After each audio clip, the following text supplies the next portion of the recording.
The following announcement has been paid for by the New World Order. Remember this, when you're the greatest fighter in the world today, they got a name for you. They don't call you a great fighter, they call you Chael Sonnen. Beat me, if you can. And after tonight, none of you in this ring will ever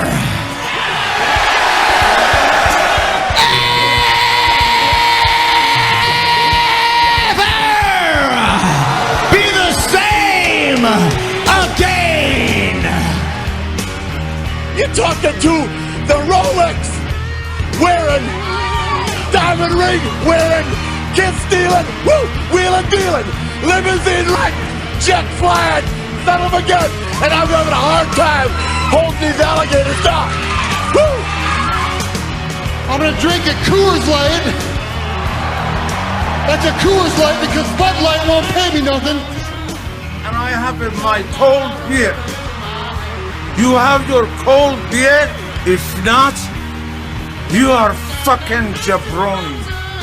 Wash it down with 1 beer, 2 beers, 3 beers, a shot of whiskey. Yippee-ki-yay, motherfucker. The following announcement has been paid for by the New World Order. Hey, it's FRB, and welcome to the FRB Show for the week of December 15th, 2014. It's been a hectic couple of weeks. I was in Vegas for UFC 1 and then for the UFC show in Phoenix. Had a great time. Actually, too much fun. I missed my damn flight for the first time ever in my life. I missed a flight. I was going from Phoenix back home. And, I had a few too many cold beers and forgot to set my alarm. So, missed my flight. So, and then work, and then a bunch of other stuff, life. So, this is a shorter episode than the other ones, but it's a great guest. We have Luke Rockhold, who's, I think, the biggest threat to Chris Weidman for the UFC middleweight title. So, hope you guys enjoy it, and I'll be back next week working on a couple guests. I will definitely talk about the lawsuit against the UFC, and we might have a guest co-host who is actually a UFC fighter that I know. So might be doing a little bit something different, try to make this as entertaining as possible. So with that, here's Bruce.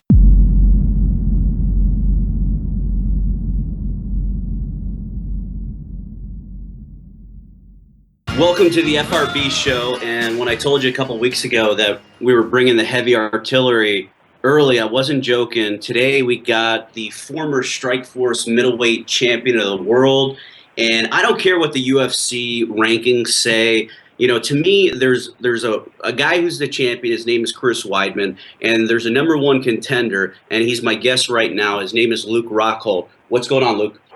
I like the way you think, Brian. I like the way you think.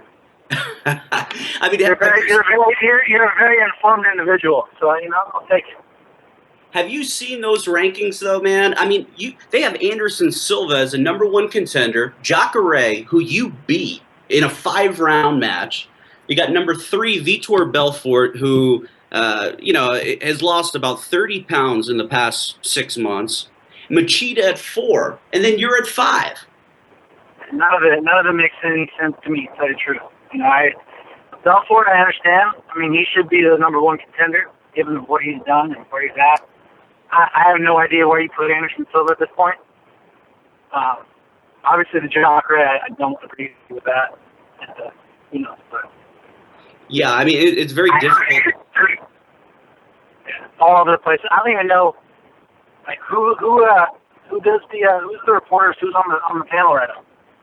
Well, the problem is the most credible journalists really they're not doing it. They said it's some kind of they don't want to be involved with it. Yeah. So it's crazy. It's crazy. We have a panel of journalists who are ranking us as the best fighters in the world who have never fought or trained probably a day in their life. It's a weird thing, right? Yeah, that's absolutely true. And how do they judge it? I don't know. How do they judge that? I mean, You only know so much until you get in there. Yeah, I agree with you on that. I mean, 2014 for you has been a really good year. You know, you beat Philippou, Bosch, Bisping, all by finish. You know, all three very respected guys. And at this point, are you preparing for that fight in LA in February against Chris Weidman? You know, given the landscape of fighting and how people fall out all the time, it's not a bad idea to be ready to go. You know, I've talked to the bosses and you know, and a lot of people, and people are telling me to stay ready because anything can happen. You know, those are 4 fighters, and people drop out all the time. So I'll be ready to go for that. Otherwise, I know Machida is out there. As long as he has a good performance next week and wins, I'm not opposed to that either. Yeah, I would steal a line from my buddy Chael. He said a couple of years ago that he always liked to hear when Vitor was going to fight and when Vanderlei was going to fight, because that would tell him exactly when to start his training camp, because he knew neither of them was going to show up. If it's in Brazil, you know, they might show up. Yeah, it just kind of depends. But you know, it's interesting you brought up Dalloway and Machida, because I see you could possibly face the winner of that, and then I also see another possibility being Jacare versus Romero. Romero winner. Are you looking at that fight too, or that's in February, so that'd be too far out for you? Truthfully, you know, I'll be ready for. I know they like the Machida matchup. You know, that's something they're interested in. As long as he goes out there and does his job and performs, I could see that happening. Jacare, I don't think he wants to fight me. To tell you the truth, I offered to fight him a while back, and he declined to fight me. He said he wanted to fight with Chauncey. Then I went after it again with this last fight, and they decided a Romero fight pretty quickly. So, you know, I don't see Jacare winning. If he wins that fight, I don't see how he would accept the fight with me at that point. You know, he's already calling for the title, so you know, I don't blame him. Whatever, but you know, I've been pursuing that fight. You know. Sure. Obviously, I beat him. And they somehow rank him above me, which obviously pisses me off. And I'd like to rectify that situation. So that's my whole point in asking for that fight. I think one of the issues is that people that are doing the voting, like, they probably weren't even watching the sport when you fought Jacare, and it's not like it was 10 years ago. Yeah, it was a while back, you know, but you know, I don't know. It was a 5-round fight. It's not like it was a quick fight. You know, I beat him, I caught him or something stupid. It's like a test of wills, and you know, it was just a brutal match, and I proved myself, I think, in 5 rounds against him, and I do it again. I think I finished him this time. Yeah, I mean, it was pretty clear. You know, you guys fought for 25 minutes, and it was very clear who the better guy was. Now, another idea that I'm sure you've thought of, but I'll bring it up here and pretend I'm really smart, is if Anderson Silva gets by Nick Diaz, whatever date that is, January 31st, I think from a business perspective for you, if you were to challenge Anderson Silva in the main event of a pay-per-view, it would do a lot for your brand, do a lot for your bank account, and I think it's a fight Anderson would be interested in. Those are 2 things I'm very interested in, building my brand, building my bank account. So, and fighting a legend, of course. I like it too. I like what you think. I'm not gonna lie, it's a ways away, but you know, anything could happen in between that. So, but that's still on the table at that point for sure. I'd love to. Right. So right now you're helping Daniel Cormier prepare for John Jones, UFC 182, and from what I've read, from what I've heard, you're emulating John Jones. You've put on a little bit of weight. I don't know if that's true. Maybe you can tell us. And is it tough emulating John Jones, because there doesn't seem to be too many guys like John Jones? Yeah. No, it's actually kind of cool. You know, I've been trying to do some John Jones techniques, and to tell you the truth, I've actually started to use them in my own repertoire. I'm, a couple of the kicks, the check kicks, side kicks, and control the distance. There's certain things I'm actually using now, like, subconsciously it just comes out. So, I'm not necessarily putting on weight. I was just joking, and I just like to eat, so I was enjoying myself on the off season. But I'm a little big, I'm trying to stay in decent shape though. I'm under 210. I'm happy with that. Yeah, so you're within striking distance of the of middleweight, but a lot of people, they might not know that there's a fella from Iran named Gasilov. And he's a 5-time world champion. And I've heard and I've seen on Instagram that he's in camp. He's at AKA. And do you have any impressions of him? He's not well known in this country, but he's a 5-time world champion in freestyle wrestling. And you put him in any other country, and he's like John Jones or Chuck Liddell in his prime. Yeah, Gasilov is nasty. Watching him wrestle live against DC was pretty amazing to see. The guys, just watching him warm up, he just does so many different weird styles, and his body moves in different ways. For such a big guy too, it's pretty fun to watch. I don't know about him coming to MMA. He came and trained with us, sparred a couple of days, I guess, but I think he was visiting out, and he's looking forward to meeting up with DC and getting some good training. I know he wants to go for the Olympics again. He wants to go for gold. 2016, that's what my impression of where he was at. He came to Santa Cruz. He's a better surfer than Cormier, though. I'll give you that. I took Cormier on his first session, and he barely got to his feet. Gasilov actually rode every wave I pushed him into all the way to the beach. I was pretty impressed. Yeah. I definitely outdid Cormier. He put Cormier to shame in the surfing world. So that's interesting because it goes back to your background. You have a brother who's a pro surfer, and it looked like you were going to follow in his footsteps rather. And you also have a sister, from what I researched, that was into jiu-jitsu, and you were wrestling at the time, but then transitioned to jiu-jitsu. Do I have this story right? Yeah, similar. I was my parents believed in school sports. They'd keep me out of trouble, and I was trying to get away from that in high school, and they made me choose a school sport. One of my good friends was wrestling with in junior high, so ended up sticking with wrestling. My sister and her brother-in-law saw me wrestle. They always watched my matches, and saw I had a different funky style. And they were into jiu-jitsu, and they're all about it, so they kept trying to drag me in, and they finally dragged me in. I think I was a sophomore in high school, and tried it out a few times. I was like, oh, this is awesome. It's more finish. You get to choke people out.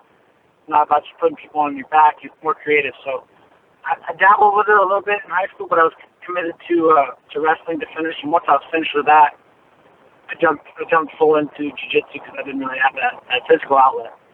So jiu-jitsu gave me that, and I quit wrestling because there was no professional outlet. I wasn't going to pursue it in college and torture myself, which I knew I've already been through the training camps, summer camps I did. But my sister was good. I think she won blue belt Pan American. But she's a very smart girl, so she ended up being a forensic anthropologist instead. Yeah, because when I first heard about you, I was like, well, he looks like a good fighter, a good stand-up fighter, has some skills, and I was like, yeah, but what happens when a wrestler comes and takes him down? And I didn't really know that wrestling was actually your base, because they really don't talk about it much, and then maybe that works to your advantage. Yeah, people don't underestimate my wrestling, no doubt. I could have had a couple scholarship offers actually to go to some smaller colleges. I just didn't want to do it. I went to I made it to the state championships in high school. I had a different style of wrestling. I was a leg rider. I always did funky stuff, and I got screwed. I got screwed in the Central Coast section. I got screwed in state. People didn't know how to judge me and rest me. So left a bitter taste on off, and ended up quitting wrestling. And then that's when I jumped into jiu-jitsu. And so I can wrestle with the best of them. My defensive wrestling is, I believe it's second to none in my division. So, Yeah. no, I'm comfortable wherever it goes. You know, so I can wrestle. I just haven't needed to wrestle. Trust me, I can. Sure. And you mentioned high school, and that kind of reminds me of another story I heard about, that you were in a ceramics class, and you were an expert at a certain type of ceramic. Sculpting. Okay. So, can you tell us about that a little bit? Yeah, I was always good with my hands. I like ceramics, doing that in like 6th grade or something. I think I had a good cool art teacher. So I followed into high school. And everyone's thing in high school was to, a lot of guys growing up in tankers, everyone wanted to build a bong. And it was a theme, for all the classes. And so our ceramics teacher would see these bongs hit the firing shelf, and he would analyze them and be like, that's a bong. And he ended up breaking, like everyone just started making a habit of breaking them, but people just kept trying to force them through and get them fired. I saw that, and just kind of, I'm a competitive person, so now it means to beat the teacher and disguise something, make something where you can't not fire it. And, you have to disguise the bong so creatively that, you have to fire it, doesn't even think about it. And I started doing it, and there was so much attention around it that, I kind of was building a bong. but I got so carried away with it, and I did so much, I went so above and beyond what anybody would do that he actually got to the shelf, and he kind of knew it before he was going to get there, and he saw it, and he ended up firing it, and after he was done firing it, he held it in front of his classes and told everybody, he's like, if you put this much time and effort, and like, literally every class he had, told everybody, if you make a bong, this nice or something, he basically said that I'll fire for you. So long story short, it's like he was like all inspired by it, and he was actually helping me and like giving me info on how to glaze the thing, not to overdo it and this and that. So we ended up collaborating on the glaze that I did, and I did that, and then the high school, county art show came up, and we ended up submitting it, and of course I won the whole art show. It's pretty hilarious. So is that what led to your brief flirtation with pursuing art in college? Is that the origin of it? Oh yeah, I was always one of the best at ceramics, and I didn't have a clear direction of what I wanted to do. I always thought I was going to be a professional athlete, and that when I was pursuing wrestling, obviously that not happening, and surfing and skating, it's hard to make those professions. As a big guy, especially as a big guy like myself. With wrestling all through high school, it's not like I fully focused on surfing and skating growing up. So it was hard it would be hard to jump into that area. And so tentatively I was focusing on art and just doing jiu-jitsu on the side. Started doing very good in jiu-jitsu, winning tournaments. I took second in the Pan American, the first tournament I entered. I jumped from white belt to blue belt just to do it. Ended up taking second. And then in my third semester of junior college, my dad had a heart aneurysm. And he ended up going into coma for about 3 weeks up at Stanford. And it dragged me away from school. And I ended up going up there every day with my brothers and visiting him, and I lost focus. And I never ended up going back to school after that, and just started pursuing jiu-jitsu, and then eventually pursuing fighting. But realizing how, once I started winning those big tournaments, I was like, maybe I could fight. I know I was tough. I was getting street fights, and wasn't scared to fight. So ended up pursuing that from then on. Yeah, is your dad okay? Did he make a recovery? Yeah, he made a recovery. He finally woke up. Good. And he's all right. So good. He's still here. Yeah, good. That's better than the alternative. But yeah, he's got a ticker in his heart. He's got a mechanical valve so he can have the aorta burst. So it's a long right. story. But I think the first guy actually pulled the third that in. So there you go. I wanted to ask you about another wrestler very well-known wrestler that's been linked to AKA or is part of the gym already is the 18-year-old phenom Aaron Pico. Have you been in the gym with him? Have you seen him, roll or throw hands? And you have any first impressions of him? I haven't seen Pico in the gym with us yet. I talked to him. We've met a few times. I've seen him in Vegas. We had dinner, and then I've seen him in Fresno. Talked. He's a good kid. He's very humble.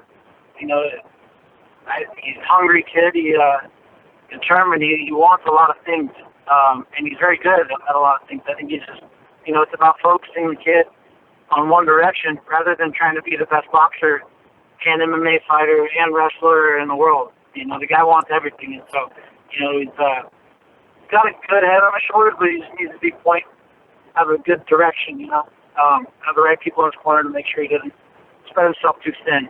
I think that's a big problem with athletes.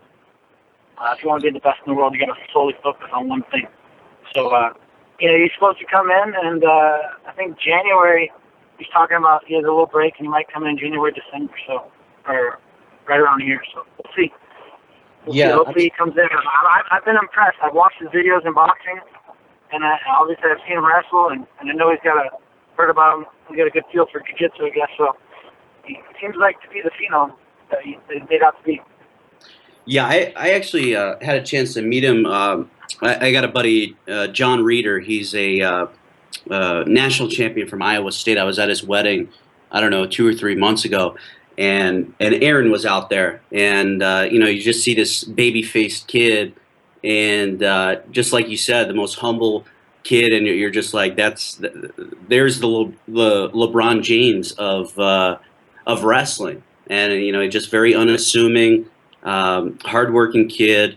And with the people that I've talked to, the only concern is, like you said, is it too much too soon, and does he want too much? Yeah, I think part of the reason why him signing with Bellator, he wants to be the best boxer in the world too. He wants to be the best MMA fighter and the best boxer. So with Bellator, he has an option to fight both. I think that's a bad idea. So, if I have anything to say, I'm going to try to encourage him to pick a direction. Yeah, and he listens. He actually looks up. He listens to me. I was talking to him. He's all excited to come and train with us. Funny. The kid's a good kid. We'll see. Yeah, well, he couldn't have picked a better gym. AKA is a factory, and that's quite a room that you guys have there on a daily basis. But wanted to also get your thoughts. I don't know if you had the opportunity to hear it or read about it with Brendan Schaub and Joe Rogan. And Joe Rogan, obviously it was set up. Schaub told him, hey, go after me hard. It'll make for good radio. Did you have an opportunity to listen to it? Did you agree with it? Or did you think it was just like, hey, for somebody that promotes, punching people in the head every week, was it like, what are you talking about, man? I have the opportunity to check it out. I watched a little bit of it. Didn't see the end. Everyone said he was crying. Was he really crying? Joe's real. Joe's real, and he's got a pretty good eye for the sport. Sorry, it's tough to say. Schwab doesn't. At times, he doesn't look like he really wants to fight. Like he's searching for something. But look at. There's a lot of people that you could say that should have retired a long time ago. Look at Andre Arlovsky. He lost his chin. Everyone says he should have retired. He should have been out, never come back. And now, what is he ranked now? Is he top 10 in the world now, or pretty up there? He just knocked out Bigfoot. So yeah, I don't know. People can always make resurgences, but I haven't seen him fight the way he should fight. He looks nervous up there. He doesn't come with that same confidence he had. Once you lose your confidence, it's a big deal. You've seen him when he was confident in his striking when he fought those guys previous, the Krokoff fight he had, and some other guys. He believed in his power and believed in his chin. And once you don't believe in one of those, you're at a big disadvantage. Confidence is everything in fighting. If you can't walk in with confidence, you shouldn't be in the cage. Yeah, it's probably time to find another profession. Which I guess Joe and the other guy, I don't know his name. He was trying to tell him to do something else, but I kind of felt like, hey, I mean, if you're going to tell every guy to quit that's been knocked out 3 or 4 times, you're going to have a pretty short roster. I mean, this stuff happens. It's not like boxing where you're taking hundreds of punches in a single match. I mean, you take one square, you're going to sleep. Yeah, nice. A lot of truth to that, and that's why I don't believe knockdowns happen a lot more. I don't believe they should be rated as highly, as a boxing. But he didn't really get. Did he really get knocked out his last fight? He pretty much got stopped. He's still conscious, wasn't he? Yeah, he was still there, but you could tell he was incredibly confused because he said something to Brown like, I'm okay. What's going on? And it was just like, man, yeah, you were out of it, Yeah. I mean, I think you can. It's just about refocusing yourself and coming back. Rogan I did hear him say one pretty smart thing is that you can't fight with one foot out the door. That's a huge thing. If you're setting retirement up and focusing on your life outside the cage and trying to fight while setting up what you're doing, not solely focusing on being the best fighter you can be and being present rather than trying to look ahead and I'm going to make some money off this fight to secure myself here or there. It's just a horrible idea. And so I mean, you got to be 100% focused on fighting if you want to fight. Yeah, that makes a lot of sense. I mean, I don't think this is something that you can do half-ass. And if he already has one foot out the door, then maybe he should just move along. But I guess it's the opportunity to make $50 or $75 or $100,000 in one night is too seducing, even for people that are like Shab, who has a good background. He seems like a smart guy. He could get a regular job, but it's kind of seducing to make that type of money in one night. Yeah, no, it definitely sucks in, and just the lifestyle. For me, it's it depends on how much you love it. I love sparring. I love fighting, and just the daily routine of getting in the gym and training. I feel blessed every day. I'm driving home from practice. I left at 11 o'clock. I drove to practice. I got there at 11:45. Warmed up, trained for 2 hours. I'm already back home at 3 o'clock, and I got most day done. I mean, this is a dream, man. I really love fighting. And obviously, training camps get a little exhausting when you have to get up and get in the gym when you're broken and bruised, and that sucks. But right now, I don't have a fight scheduled, and I've never been so motivated in my life to train. It's actually exciting, especially where I am in my career. And, I feel like I'm at the reaching the pinnacle of my career. I'm reaching my potential, and I'm inspired to get in the gym and train. And it's pretty awesome. I love it when I don't have a fight. I'm like every day I'm trying to better myself now, and it's pretty cool. It's pretty fun. Yeah, but I'm sure it'll turn the corner a little bit. Get a little exhausted about it when you have a fight on your mind. You start thinking everything, overthinking, analyzing things.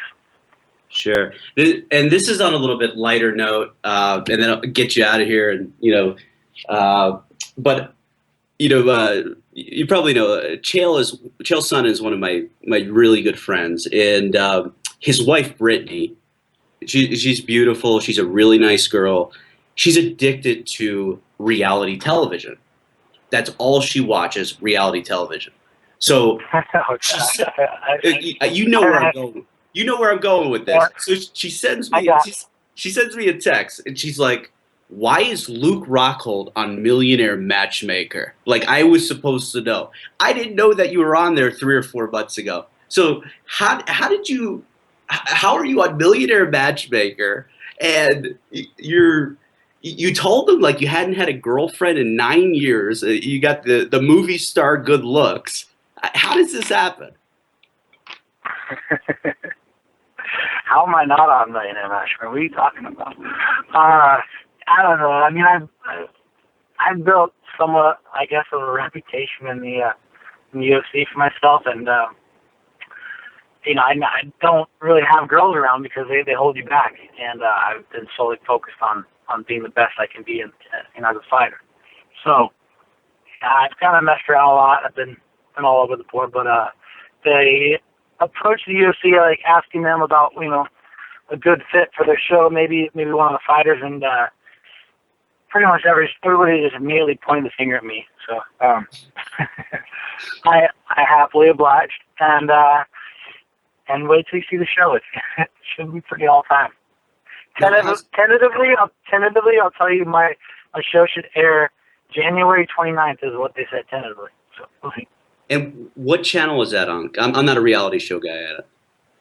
I'm not a reality show guy either, but you know, it's on Bravo. You know, I'm gonna have to ask Brittany. She'll know. Yeah, you know, I've gotten some bunch of random people who have seen my the commercial because they keep playing the commercial for the new season. I believe it starts this week or next week, I think, or something like that. Yeah. Everybody's been hitting me up about it, and just realizing I'm on the show. Did I just see you on Millionaire Matchmaker? What the hell? And, you know, I'm just laughing. So it's gonna be pretty all time. I'm not gonna lie. I think I'm like the part of the finale or something.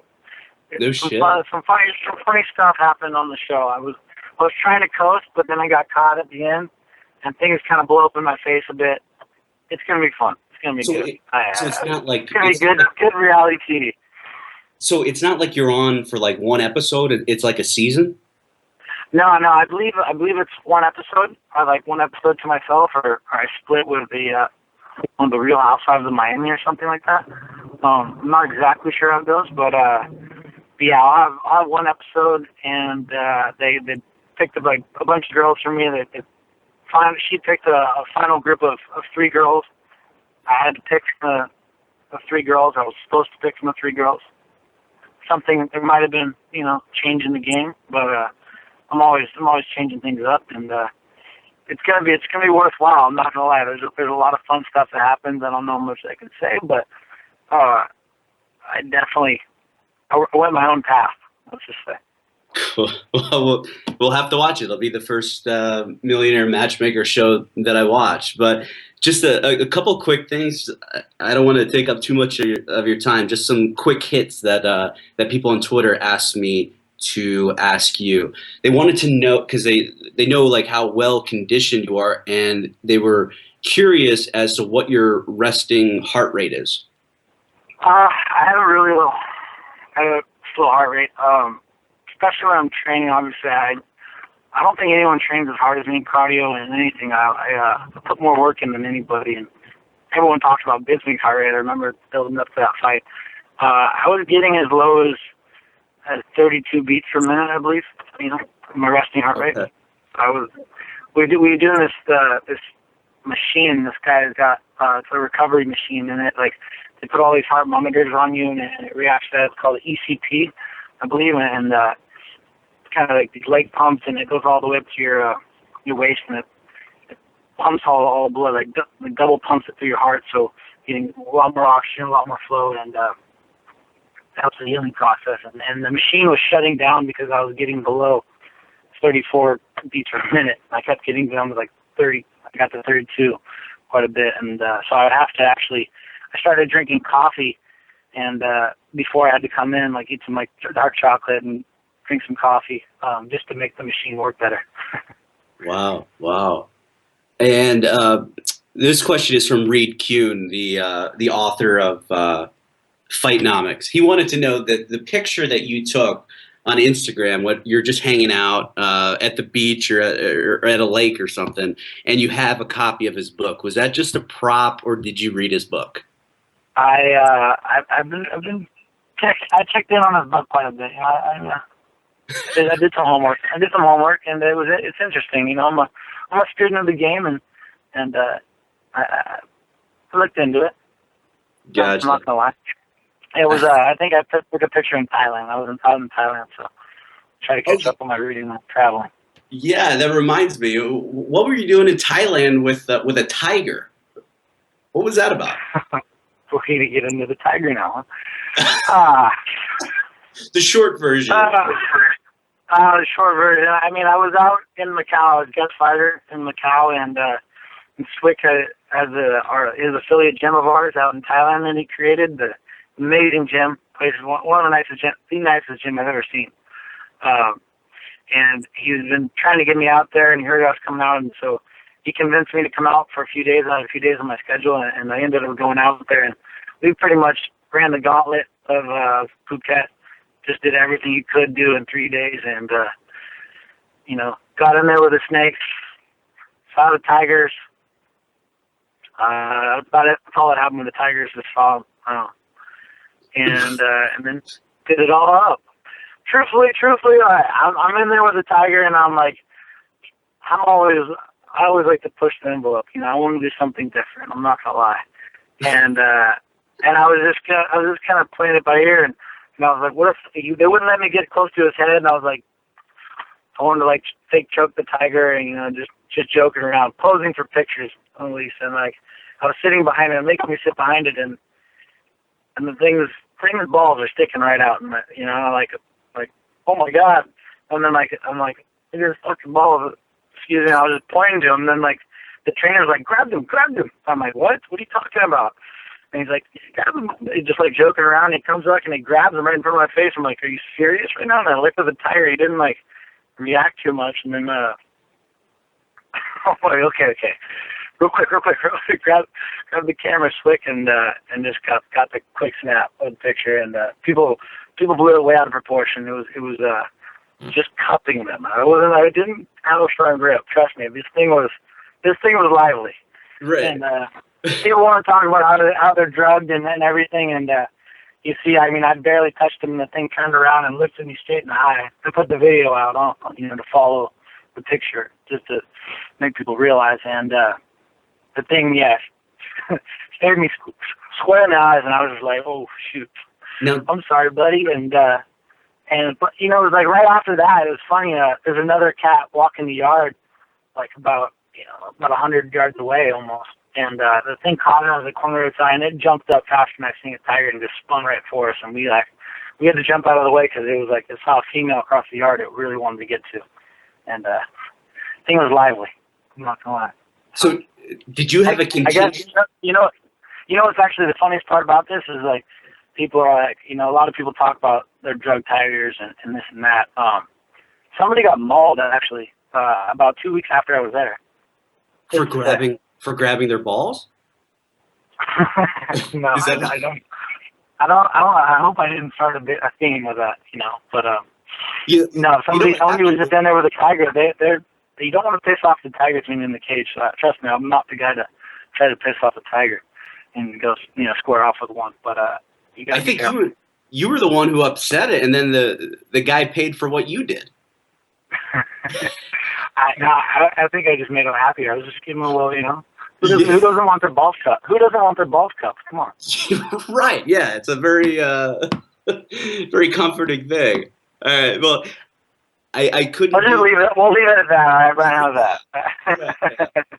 And I couldn't end this without asking the obligatory question: CM Punk, is he welcomed at AKA? Do you want to work out with him?